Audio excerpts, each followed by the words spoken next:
Making business news in Africa this week. The 5 countries that make up the East African community have agreed to a new interim trade plan with the European Union. Under the deal, Kenya, Tanzania, Uganda, Rwanda, and Burundi will gradually open their markets to European exports over the next 25 years.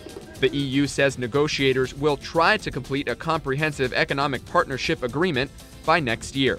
And Zimbabwe's chief statistician says the country's food shortage is so severe he can no longer calculate the monthly inflation numbers. The cost of basic family necessities such as meat, milk, and produce are normally used to measure inflation. September's inflation rate was a staggering 7,982%, the world's highest. Hello again, you're watching a special World AIDS Day edition of Inside Africa. This year, the World Health Organization began recommending circumcision as a way to prevent heterosexual transmission of the AIDS virus. Christian Purefoy met a Kenyan man who chose to undergo the procedure and broke an ancient cultural tradition in the process. Sunday Onyango is about to break one of the greatest taboos in his people's ancient culture. To lower his chances of being infected with AIDS, he's decided to become one of the few men of the Luo people to be circumcised. But he's not worried, he says, because he feels that he has not committed any crime. Research in South Africa, Uganda, and here in Kenya shows circumcision cuts the risk of contracting HIV by up to 60%.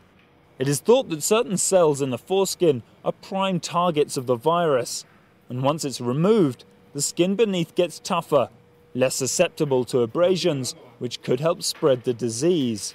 Scientists now hope that this will help explain why AIDS, according to national figures, is 3 times more prevalent in this region than any other in Kenya. We spoke to the Luo Council of Elders, the custodians of the Luo culture. Culture is dynamic, they say, and they won't stop Luos being circumcised. But they will not support it either. Anybody who abandons he or her culture is a lost. Dr. Koango Agot, the study coordinator for the Kenyan research, says she didn't approach it from a cultural or religious angle. Instead, she focused on the numerous benefits circumcision can provide against AIDS. I would say it's reduction in the prevalence because fewer people are going to be infected, and of course reduction in the new infections that's going to take place. Circumcision is no miracle cure, but it is another tool to allow Sunday to ensure his plans for the future are safe.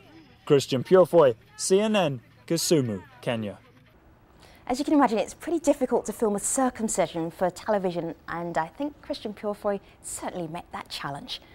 Coming up on Inside Africa, getting results. Antiretroviral drugs and an improving healthcare system help Rwanda stem the tide of AIDS deaths. See you after the break.